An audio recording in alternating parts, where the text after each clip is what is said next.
본 방송에서 제공하는 투자 정보는 투자 판단에 대한 조언입니다. 방송에서 제공하는 주식의 가치, 가격 상승 및 하락에 대해서는 방송사에서 보장하지 않습니다.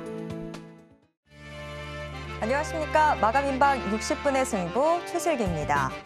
배터리가 방전된 걸까요? 어제 발표된 LG에너지솔루션의 2분기 실적. 시장에 각종 악재가 넘쳐났다고는 하지만 그래도 전년 동기 대비 영업이익이 70% 넘게 하락했습니다. 하지만 이런 가운데서도 배터리 소재 관련주들의 움직임은 빨라지고 있는데요. 앵커 브리핑 시작합니다. 어제 LG에너지솔루션은 2분기 실적을 발표했습니다. 1년 전보다 매출이 1.2% 줄었고 영업이익은 73% 감소한 걸로 나타났습니다. 인플레이션, 경기 둔화, 또 코로나 확산으로 인한 중국 공장의 봉쇄 여파를 고스란히 드러낸 결과인데요. 마찬가지로 어제 실적을 발표한 LG화학 역시 전년 동기 대비 영업이익이 59%나 감소해서 수익성이 대폭 악화했음을 보여줬습니다. 하지만 LG화학의 영업이익률은 두 자릿수를 기록했는데요. 특히 첨단 소재 사업이 뚜렷한 성과를 나타냈습니다. 첨단 소재 사업 부문의 영업이익률은 16.6%에 달했는데요. 전자재료, 또 IT, 반도체 소재 등 이 첨단 소재 사업은 네 분야로 구성이 되는데요. 이 중에서도 과반 이상의 비중을 차지하고 있는 게 바로 전지 소재 사업입니다. 그런 만큼 이번 첨단 소재 사업 포실적은 배터리 핵심 소재인 양극재 사업의 성과라고 할 수 있습니다. 인플레이션으로 인한 수요 둔화 우려 등으로 하반기 실적 불확실성이 강해지고 있지만 양극재에 대한 기대만큼은 여전한데요.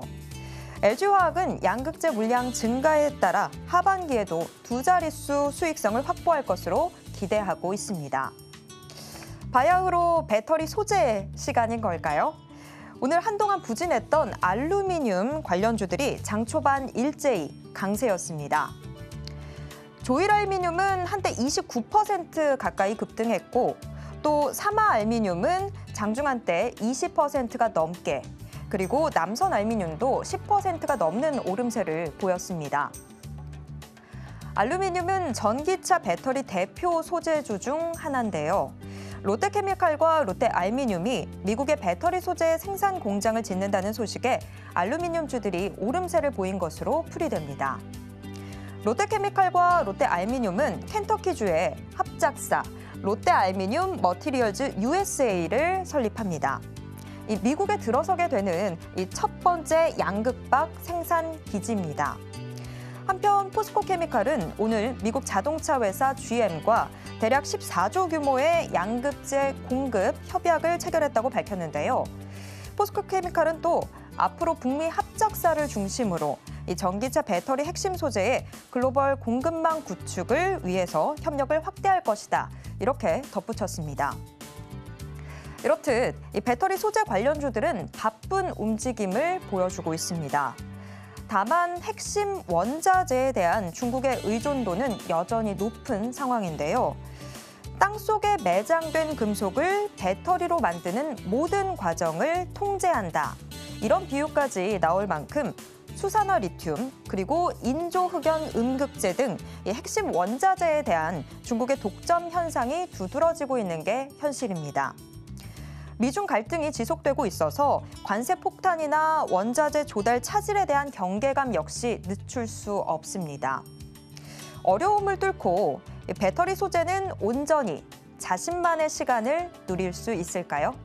앵커 브리핑이었습니다.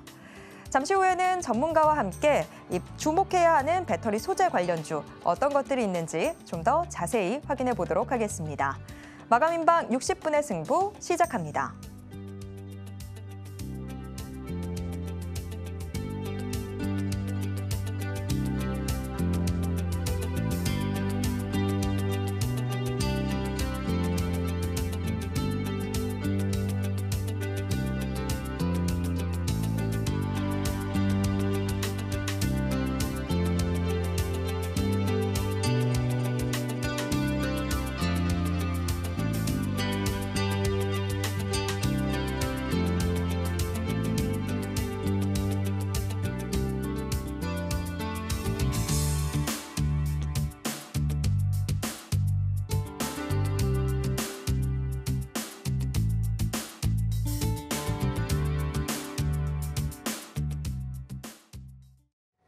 네, 배터리 소재 관련주들에 대해서 좀 더 깊게 이야기 나눠보도록 하겠습니다. 오늘은 글로원 파트너스의 이성웅 이사와 전화 연결 통해서 함께 이야기 나눠보겠습니다. 이사님, 안녕하세요. 네, 안녕하세요. 네, 오늘 모처럼 이 배터리 소재 관련주들로 훈풍이 불고 있습니다. 이 롯데케미칼의 배터리 소재 사업 확대와 또 포스코케미칼의 대규모 양극재 공급 소식에 관련주들로 지금 훈풍이 일고 있는 듯한 분위기인데요. 대체 지금 이런 소식들이 어느 정도의 파급력을 가졌길래 이 정도의 강세가 포착되고 있는 걸까요? 네, 일단 포스코 케미칼의 수주 규모 그리고 이 부분에 대해서 연간 어떻게 공급이 나가는지 그 여부에 대해서 체크를 할 필요가 있겠는데요. 규모로는 13조 8천억 원에 해당하는 공급 계약이 맺어졌습니다.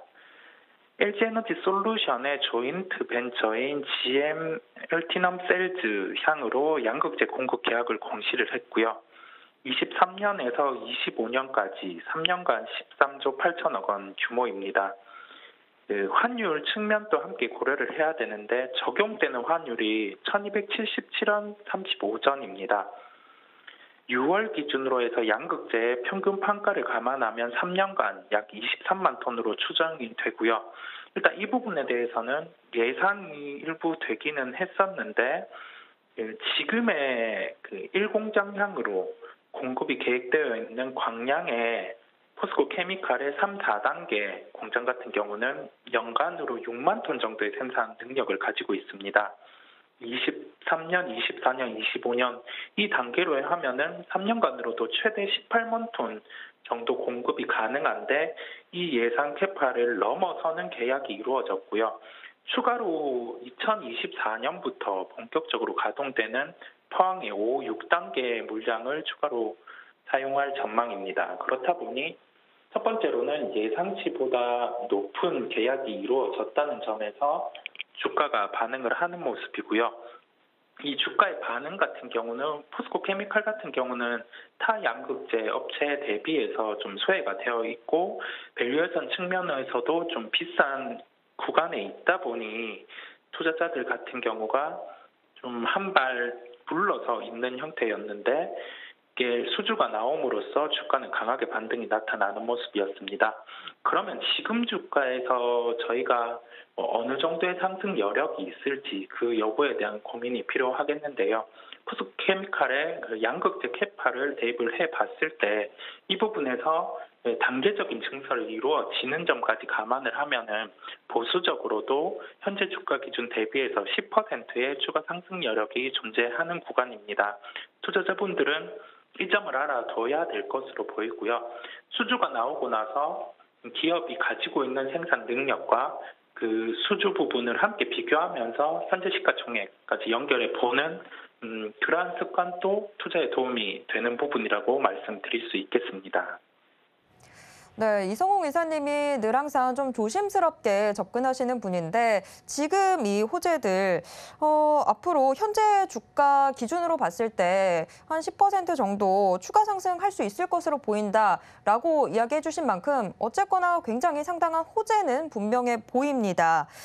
그런데 지금 이 롯데케미칼, 롯데 알미늄 이런 배터리 소재 사업 확대 그리고 포스코케미칼의 대규모 양극재 공급 소식으로 인해서 지금 2차 전지, 소재, 부품, LFP, 리튬 인산철 굉장히 많은 종목들이 같이 오름세를 보여주고 있는 상황입니다.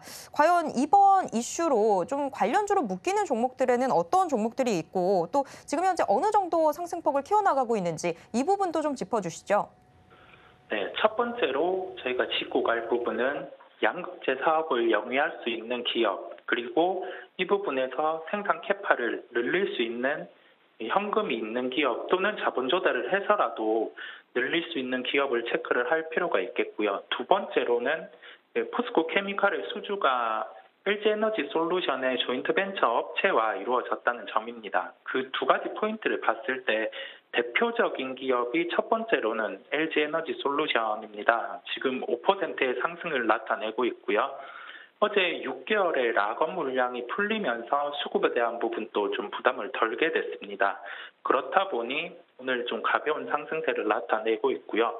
두 번째로는 LG화학입니다. LG화학 같은 경우는 화학 부분의 매출 비중이 50%를 차지를 하면서 시장에서는 50%의 비중을 차지하는 화학이 실적 부분에서 좋지 않다 보니 그 양극재 사업이라든지 첨단 소재 사업에 대해서 하이라이트가 이루어지지 않았었는데 포스코 케미칼의 수주를 통해서 LG화학 같은 경우도 현재 기준에서 자금 조달이라든지 그 부분이 이루어지면 양극재에 대한 증설도 가능하다는 점에서 함께 부각이 되면서 5.8%대의 상승세가 나타나고 있습니다.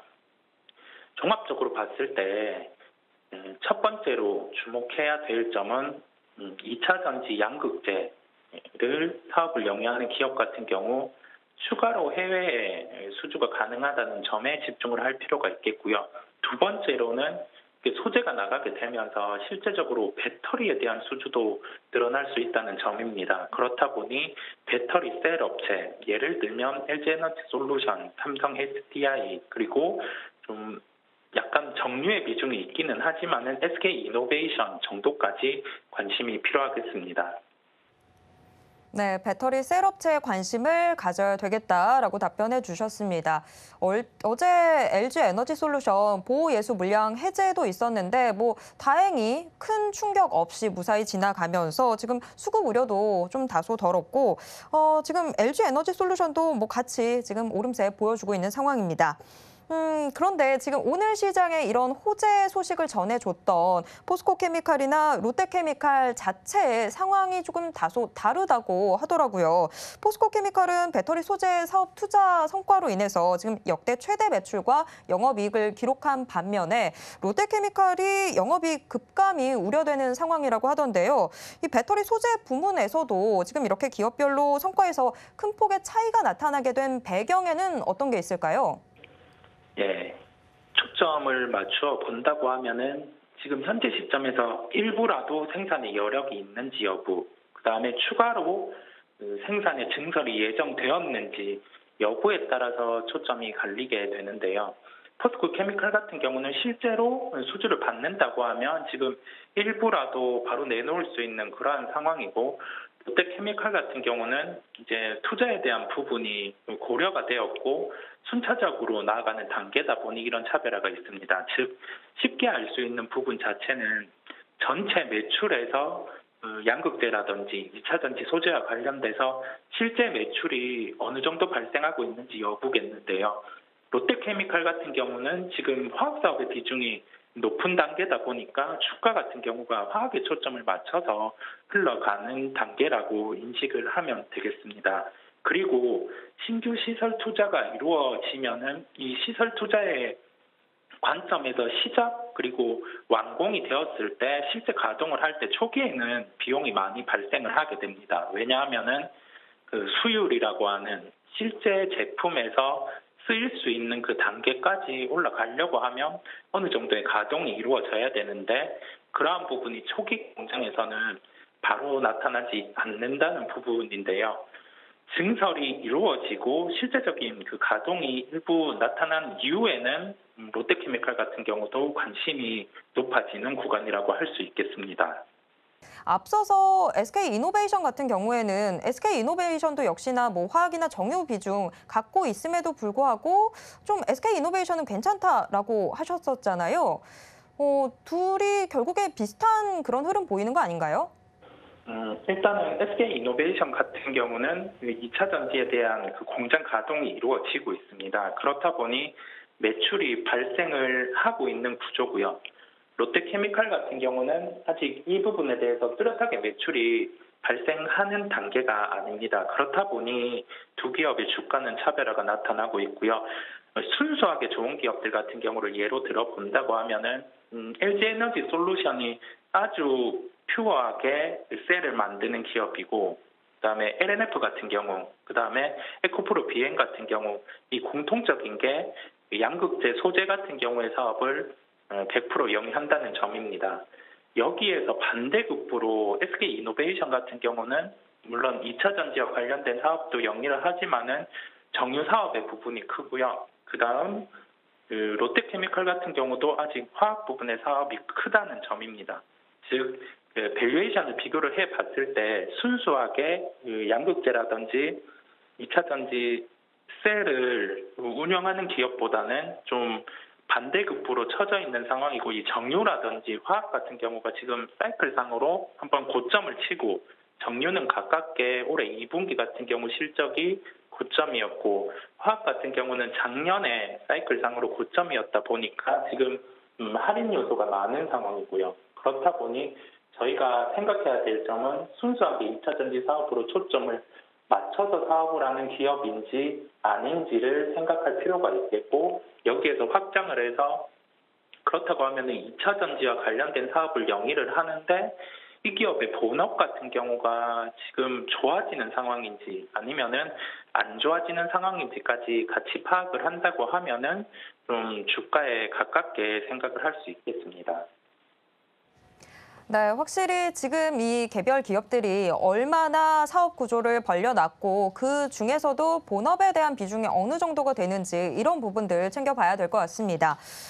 그런가 하면 지금 이 2차 전지 관련해서 향후에 이 소재 국산화가 중요하다 이런 이야기들 나오고 있는데요. 한국산 배터리의 점유율과 또 그 배터리에 들어가는 소재의 점유율, 세계 시장에서 현재 동반 성장세를 좀 같이 이어나가고 있는 건지, 이 배터리 소재 부문의 대외 의존도 어느 정도 수준인지 궁금한데요. 어떻게 보고 계신가요?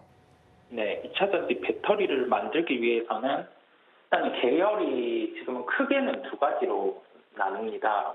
니켈이라든지 이쪽 기반을 중점으로 하는 배터리, 그리고 다르게는 삼원계로에서 LFP 쪽을 중점으로 하는 배터리로 크게는 구분할 수 있겠는데요.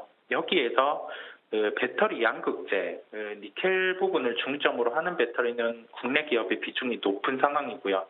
테슬라의 LFP양 같은 경우는 중국 업체의 비중이 높은 상황입니다. 구체적으로 CATL이라는 기업의 비중이 높은 상황인데, 소재 원재료, 양극재 원재료 같은 경우는 대부분 수입에 의존을 하고 있습니다.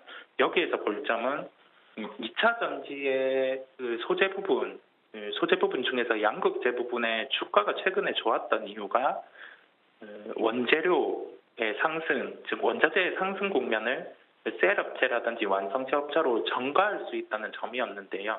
이게 원자재 가격이 조금 빠진다고 하면은 이게 주가에서 매출의 볼륨이 커지지 않으면 변동성이 있다는 점, 주식적으로는 한번 생각을 해볼 필요가 있겠고요.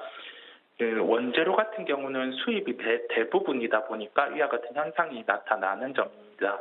즉 결론적으로 봤을 때는 그 수입에 대한 요소 자체는 판가의 변화가 있을 수 있는데, 소재 업체들 같은 경우는 셀 업체라든지 완성차 업체에 자동적으로 전가가 되는 구조고, 셀 업체 같은 경우는 이번에 LG에너지 솔루션이 2분기 실적을 통해서도 봤듯이 좀 이 시차를 두면서 반영을 하는 점이 있다 보니까 영업이익 기준으로 LG에너지 솔루션은 예상치 대비 좀 부진한 실적을 발표했었거든요. 생각해야 될 점은 소재 부분의 대외 의존도는 우리나라 같은 경우는 대부분 수입에 의존한다고 생각을 하시면 되겠고, 여기에 따라서 좀 매출 볼륨에 따른 이익의 차이가 발생할 수 있는 점도 함께 생각을 해야 되겠습니다. 네, 지금 아직까지도 대부분을 수입에 의존하고 있는 상황이군요. 그런데 롯데케미칼과 포스코케미칼의 사업 성장세에 따라서 지금 국내 관련 기업 중에서 좀 주목할 만한 기업이 있다면 어떤 곳인지, 또 배터리 소재도 굉장히 주요 소재들 4대 소재가 있잖아요. 양극재, 음극재, 이렇게 소재 업황에 따른 투자 전략까지도 같이 좀 짚어주시죠. 네, LG에너지 솔루션을 먼저 말씀을 드리면 2분기 실적 같은 경우 매출은 예상치 대비해서 어느 정도 부합을 하는 실적이었는데, 영업이익이 예상치 대비해서는 좀 빠지는 실적이 나타났습니다. 이게 그 일회성으로 배터리 부분에서 좀 원자재 가격 영향 또는 이 고객사에서 좀 빠진 물량이 있다 보니까 이와 같은 영향이 미쳤는데, 실적 발표를 하고 10시에 컨퍼런스를 통해서 그 연간 실적은 증대가 가능하다는 얘기를 했습니다. 그렇다 보니 수급적인 측면에서도 이제 6개월의 보유에서 물량이 해소가 되는 구간이고 연간 실적의 증대가 이루어졌다는 점, 그리고 오늘처럼 고객사 같은 경우 경우에서 추가적인 수주가 가능하다는 점에서 우선적으로 지금은 어제부터 오늘 정도까지도 매수 대응이 필요한 구간이라고 말씀드릴 수 있겠고요. 두 번째로 LG화학 같은 경우는 양극재 증설에 따른 수혜가 나타날 수 있습니다. 오늘 비록 5.8%의 주가가 상승하고 있지만은 그 증설 부분, 본격적으로 양극재 증설을 한다고 하면은 주가는 추가적인 상승이 가능하다는 점에서 두 기업 같은 경우는 우선적으로 긍정에 대한 시각을 더 열어놓고 볼 필요가 있겠고요. 양극재 업체 같은 경우는 현재 시점에서는 밸류에 대한 논란이 좀 다양하게 나타나고 있습니다. 이게 왜냐하면은 서두에 말씀드린 것처럼 원자재 가격 상승 자체를 2분기까지는 이제 전가를 했는데 최근에 원자재 가격이 하락하다 보니까 과연 이 지금의 이익률을 계속 나타낼 수 있을지 2분기 실적의 피크이지 않을까라는 의문도 있는데요. 매출 볼륨, 즉 고객사의 수주가 늘어나는 단계에서는 이러한 우려도 낮아질 수 있기 때문에 양극재 업체에 대한 관심은 지속적으로 가져야 되겠습니다. 구체적으로 코스닥 시장에서는 에코플로비엠, LNF 이러한 기업이 있겠고 확대한다면 코스모화학 이 정도의 기업까지는 있겠는데 대표적인 기업을 우선 집중이 필요합니다. 현재 매력도가 가장 높은 기업은 LNF겠고요. 2분기 실적이 나오는 실적까지 한번 확인을 하고 갈 필요가 있다고 말씀드리겠습니다. 네, 양극재 업체에 대해서 지속적인 관심이 필요한데 여러 종목들이 있겠지만 지금 이성웅 이사님 주목하고 있는 종목 LNF다라는 것까지 들었습니다. 자, 오늘 준비한 이슈 분석 여기까지입니다. 지금까지 글로원 파트너스 이성웅 이사와 함께했습니다. 이사님 고맙습니다. 네, 감사합니다.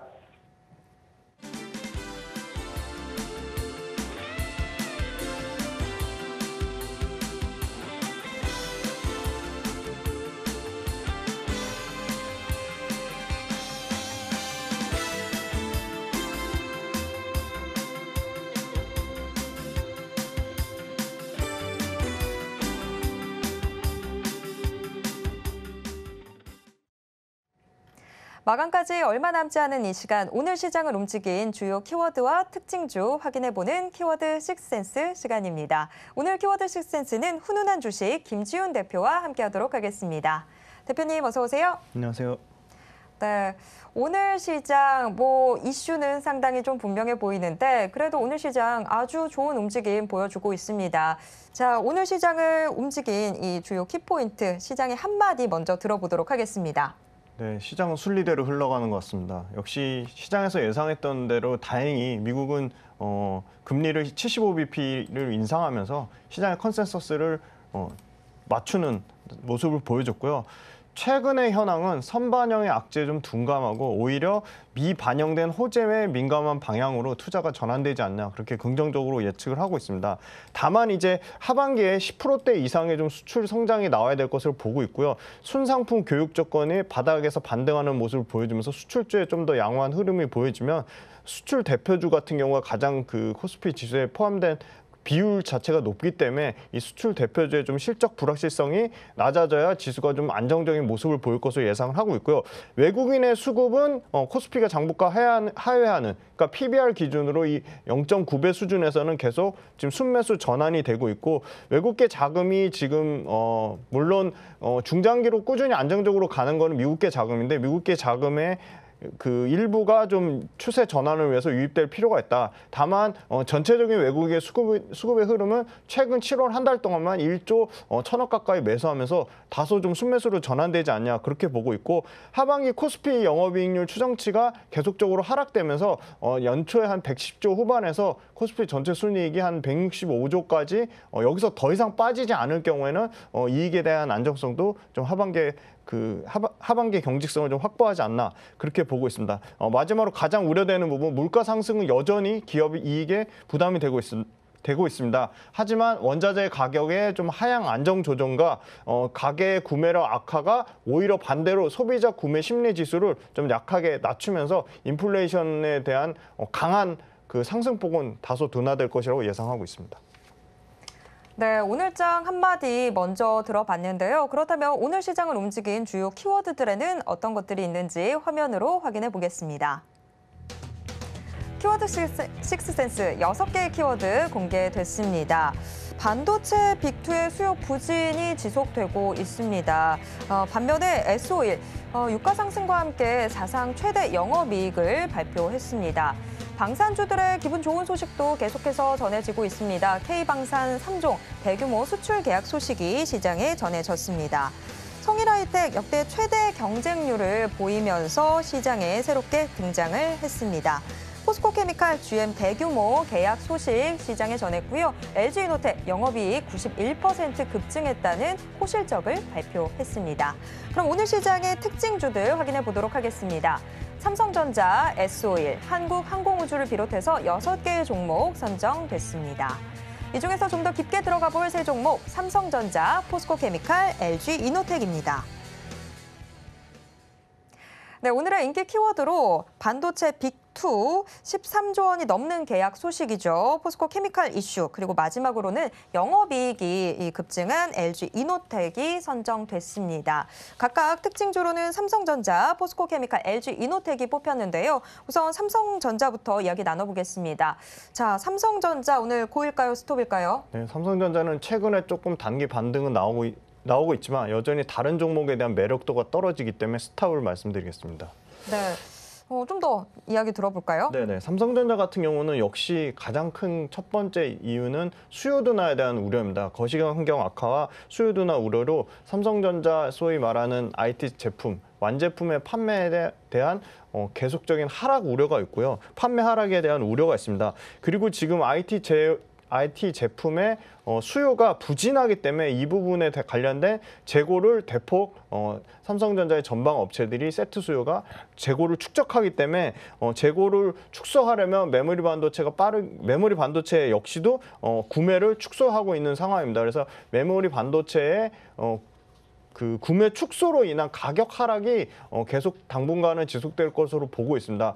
시장에서 예측하는 거는 약 6%에서 한 8% 정도 수준을 예상했지만 하반기에는 이거보다 더 큰 두 자릿수 한 10% 안짝으로 계속 그 가격이 메모리 가격이 떨어질 것으로 예상하고 있습니다. 최근에는 낸드 같은 경우는 좀 메모리 반도체보다는 좀 다소 강한 가격 흐름을 보여줬지만 낸드 가격 역시도 하향 우려가 있습니다. 그리고 마지막으로 파운드리 매출단에서 삼성전자가 그 게이트 올 어라운드 GAA에 대한 굉장히 강한 그 모습을 보여줬는데요. 그러니까 GAA 공정에 대한 강한 그 성장에 대한 모습을 보여줬지만 여전히 그 부분도 실제 공정을 채택하는 경우는 아직 많지 않고 이제 시작 단계라서 파운드리 매출 성장 자체에 대한 둔화 우려가 있다. 그리고 삼성전자 같은 경우는 좀 다소 우려되는 부분은 D램의 수급 다운 사이클이 3분기부터 좀 본격화되지 않겠냐. 그래서 수요단과 가격단에서 모두 지금 어려움을 겪고 있는 상황입니다.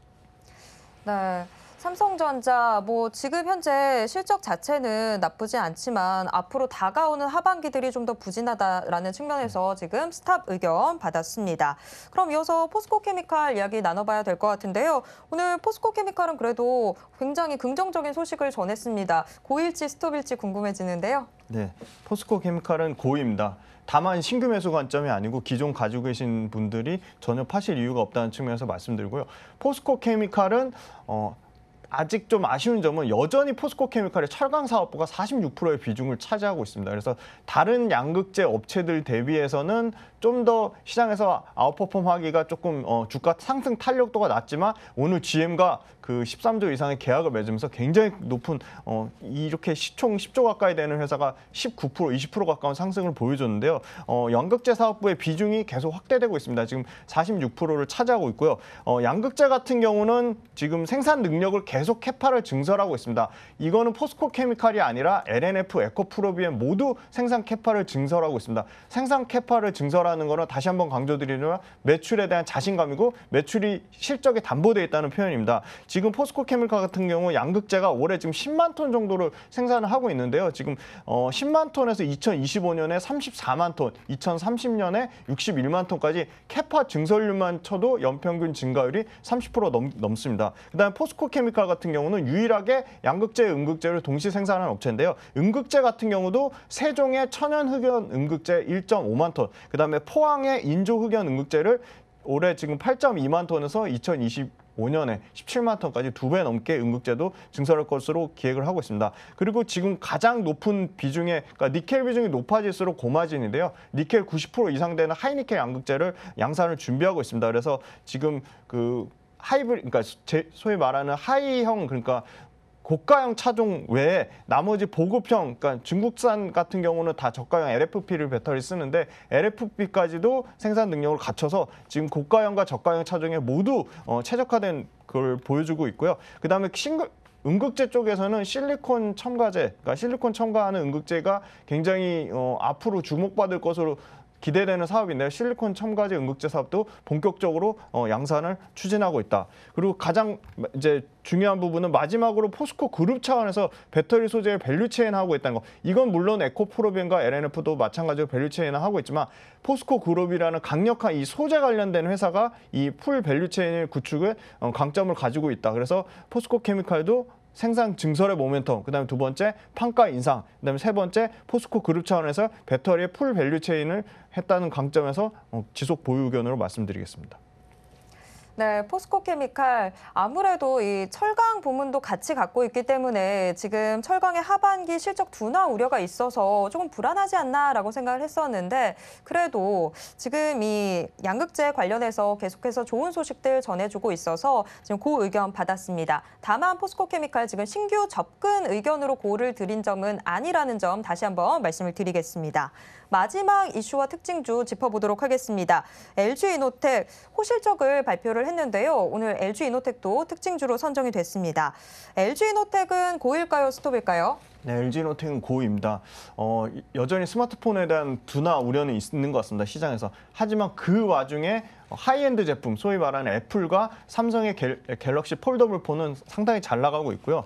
특히 애플 같은 경우는 중국에서 영업용 인센티브를 최대로 주면서까지 판매를 미리 아이폰 14에 대한 물량을 확보하려고 하고 있습니다. 아이폰 14에 대한 기대감은 당연한 거고요. 그 전에 일단 아이폰 13에 대한 매출 비중이 계속 올라가면서 아이폰 13 판매가 여전히 잘 되고 있습니다. 스마트폰용 고성능 카메라 모듈 판매가 확대됨에 따라 이 판매 단가도 올라가고 물량도 증가하고 있습니다. 그다음에 기판 쪽은 지난번에 설명드렸지만 쇼티지 상황인데요. 기판은 계속 캐패스 투자가 나오고 있는데 기판 쪽에서도 5G 통신용 기판과 이 전장용 기판, 그다음에 그 차량용 통신 모듈까지 모두 매출이 안정적으로 증가를 하고 있습니다. 기판 같은 경우는 영업이익 마진이 25% 정도 나오는 상당히 고마진의 사업별로 기판 사업이 계속 LG이노텍 전체 사업부의 영업이익의 큰 비중을 차지할 것으로 긍정적으로 예상을 하고 있고요. 계절적인 비수기입니다. 이 수기. 2분기가 계절적 비수기임에도 불구하고 영업이익 91%가 넘는 사상 최대의 실적을 보여줬고 이는 하반기까지도 계속적으로 긍정적인 실적 모멘텀으로 작용할 것으로 예상하고 있습니다.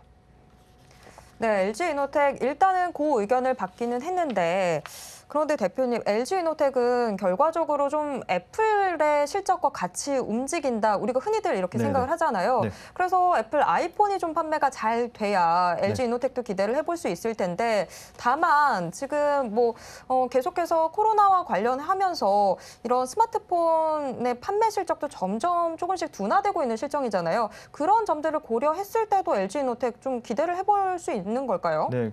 중요한 질문 주셨는데요. 스마트폰 판매량 전체는 둔화되는 게 맞는데 지금 애플량 판매 같은 경우는 줄지 않고 있거든요. 지금 그 소위 말하는 중국과 동남아에서 인센티브를 줘가면서까지 판매를 하려고 계속 물량이 늘어나고 있고요. 애플의 실제 출하량, 그러니까 스마트폰이 나가는 출하량이 연간 1.1억대에서 1.2억대로 지금 출하량 자체도 전혀 줄지가 않고 있어서 이런 부품 공급단의 이슈나 이런 걸로부터 상당히 제일 자유로운 게 이 갤럭시 그 폴더블 폰 쪽이고요. 그다음에 이 애플폰 쪽에서 이런 수요단에서는 크게 주는 상황이 현재로서는 체크가 되고 있지 않고 있어서 전체 스마트폰 시장, 소위 말하는 중저가 스마트폰이라든지 그다음에 그 밑단의 시리즈, 그러니까 갤럭시 S 시리즈 같은 경우는 좀 스마트폰 둔화의 우려는 있지만 그 와중에 가장 견조한 수요를 보여주는 게 애플의 아이폰이다라고 말씀드릴 수 있을 것 같습니다. 네, 스마트폰 시장 전체로 본다면 조금 둔화되는 모습을 보이고는 있지만 그래도 애플 아이폰 같은 경우에는 또 견조한 흐름들 보여주고 있죠. 그렇기 때문에 이 관련주인 LG 이노텍 역시도 같이 기대를 해볼 수 있겠다라고 의견 주셨습니다. 마지막 특징주였던 LG 이노텍도 역시나 고 의견 받았습니다. 이렇게 오늘 시장의 인기 키워드와 특징주 모두 확인해 봤는데요. 내일 시장을 주도하게 될 특징주 궁금하시다면 내일도 함께해 주시길 바랍니다. 지금까지 훈훈한 주식 김지훈 대표와 함께했습니다. 대표님 고맙습니다. 감사합니다.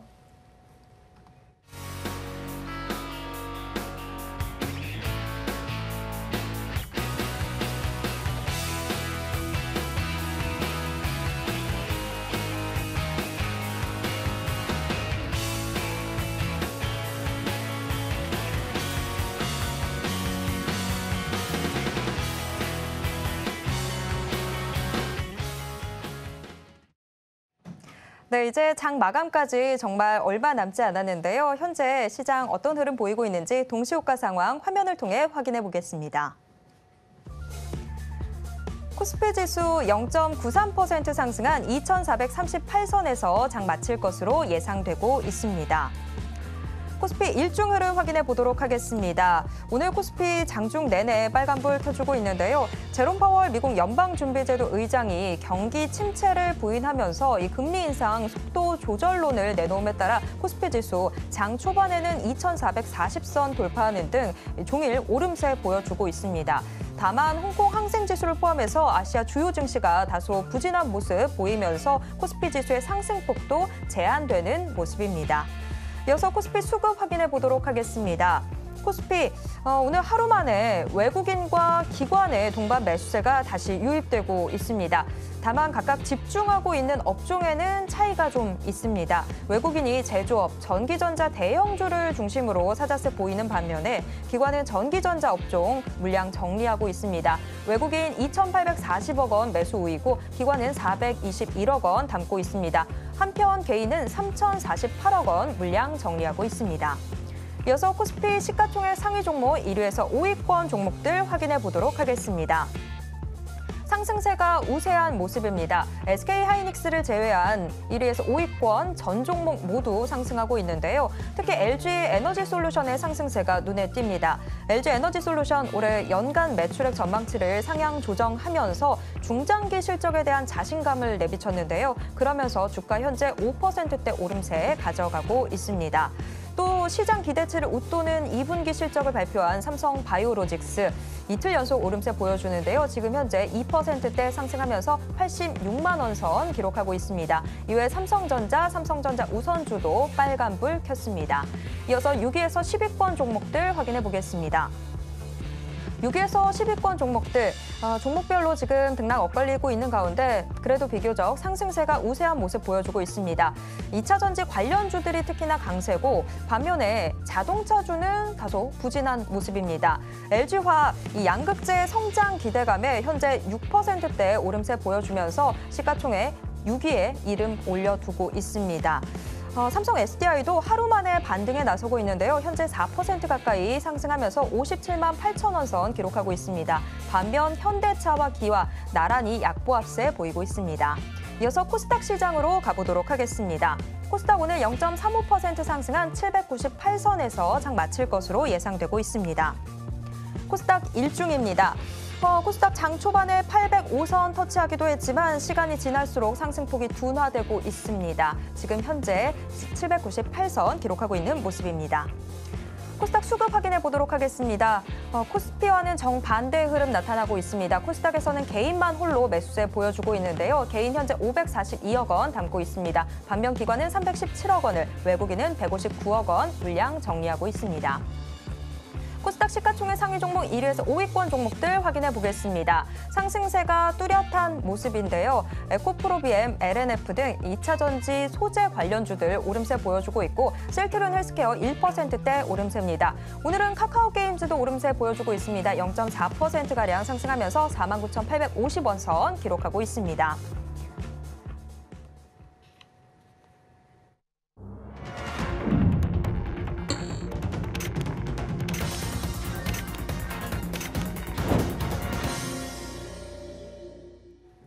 네, 매일장 마감 후에 만나게 되는 이정수의 신의 한 수 코너입니다.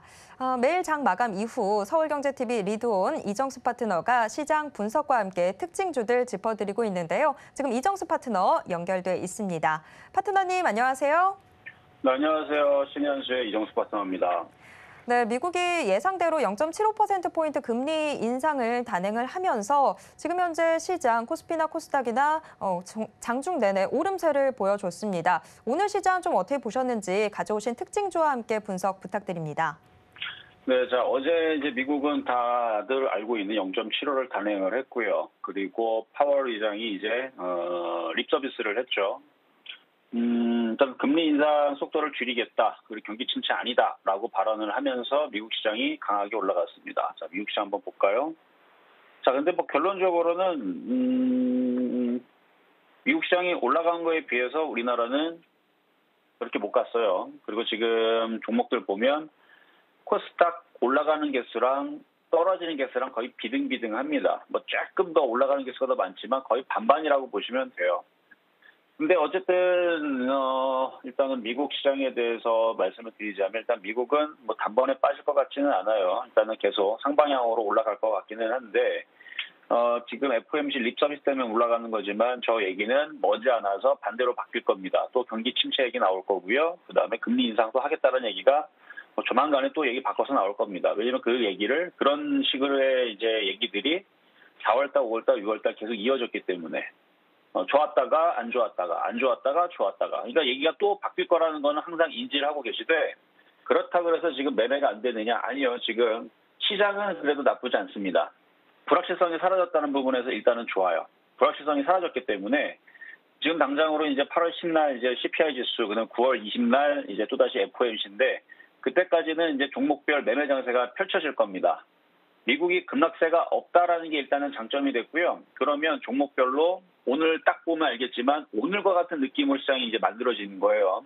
그러니까 오늘과 같은 느낌의 시장이 뭐냐면 지금 코스피 지수 한번 봐보세요. 급락 나옵니까? 막 급락 나와요. 막 종목들 막 다 박살나고 막 지수 막 코스피 막 2,300 깨지고 막 2,000 깨지고 1,500 깨지고 그러고 있나요 지금?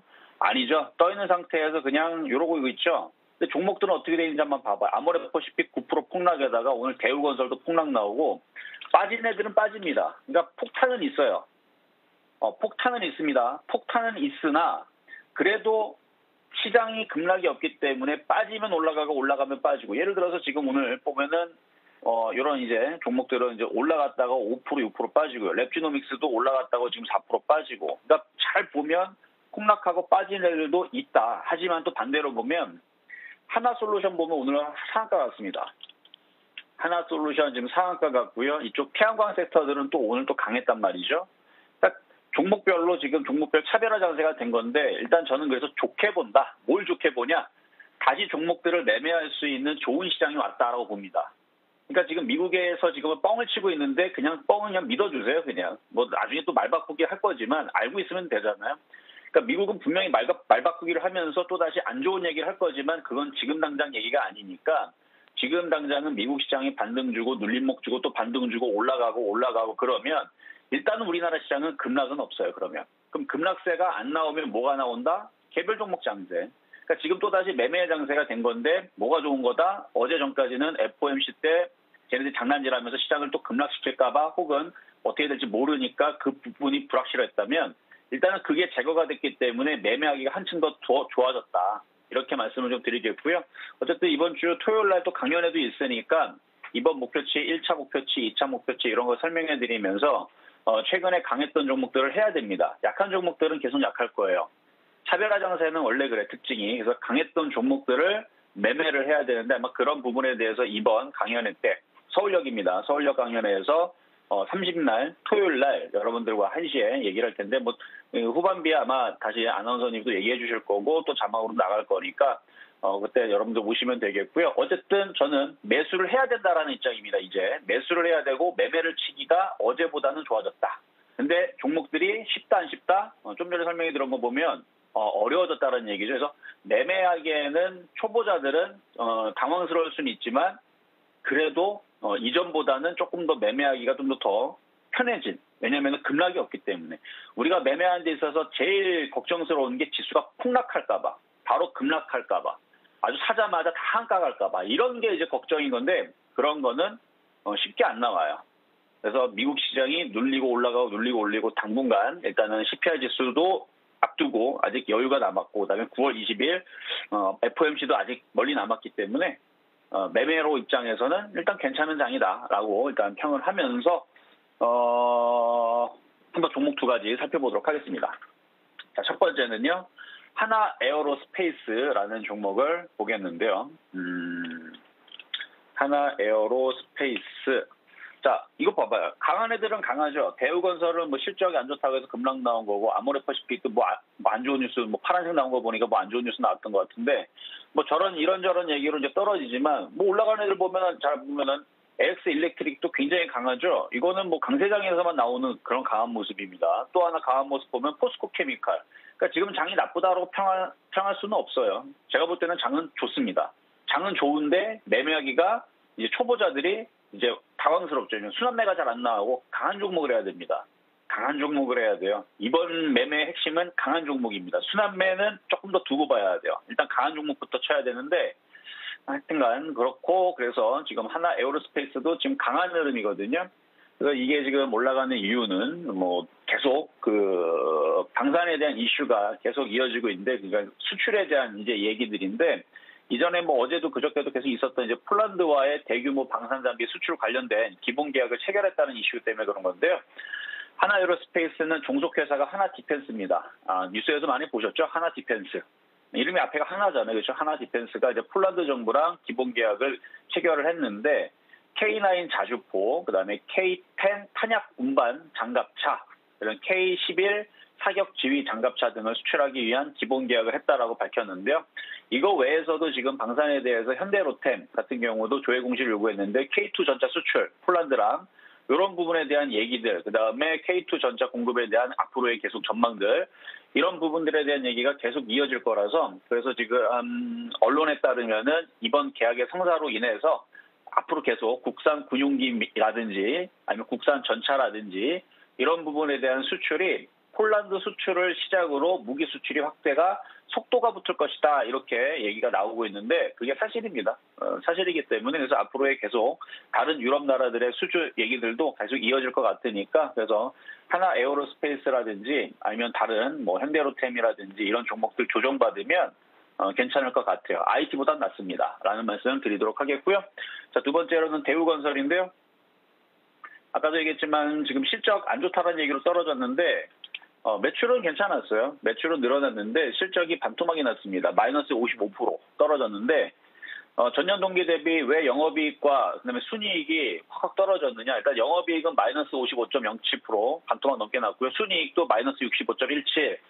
일단 자재값이 상승을 했죠. 그래서 자재값 상승에 따른 2분기 실적이 부진을 한 건데, 뭐 원자재 가격이 다들 급등하고 있는데 뭐 떡볶이 가격만 올라가는 게 아니고 원자재 가격도 올라갔기 때문에 다들 예상을 할 수 있는 부분들이었던 거예요.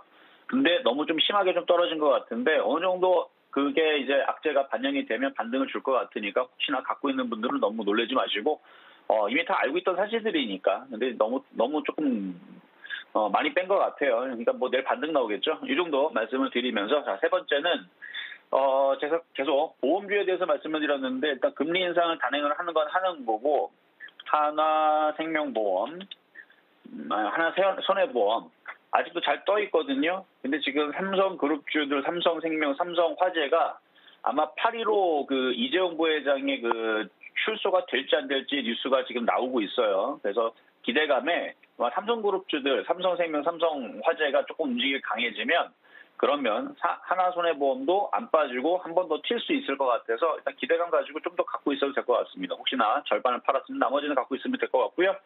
자, 그러면은 시장 점수 정리해 보도록 하겠습니다. 시장 점수는 80.5, 매수포인트 80.5, 방산주 80.5 평가하도록 하겠고요. 못다한 이야기는 잠시 후 유튜브 방송에서 하도록 하겠습니다. 여기까지 점수의 신한수였습니다. 네, 이정수 파트너의 강연회도 준비되어 있습니다. 이번 주 토요일인데요. 서울에서 진행됩니다. 반전의 하반기를 준비하고 싶으신 분들 이 자리 꼭 함께 하시길 바라겠습니다. 그리고 문자 샵 0082로 신의 한 수라고 적어서 보내주시면 이정수 파트너와 장중부터 함께 하실 수 있고요. 지금 못다한 이야기도 함께 나눌 수 있는 소통 방송 역시 함께 하실 수 있습니다. 지금까지 이정수 파트너와 함께했습니다. 파트너님 고맙습니다. 네, 감사합니다. 네, 마감인방 60분의 승부 숨가쁘게 달려왔는데요. 저희는 이쯤에서 오늘 방송 정리해 보도록 하겠습니다. 저는 내일 이 시간 다시 돌아오겠습니다. 함께해 주신 여러분 고맙습니다.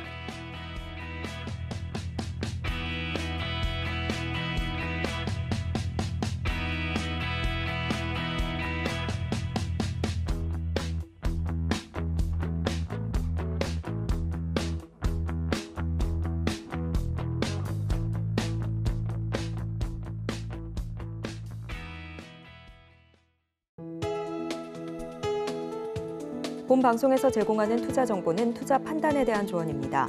방송에서 제공하는 주식의 가치, 가격 상승 및 하락에 대해서는 방송사에서 보장하지 않습니다.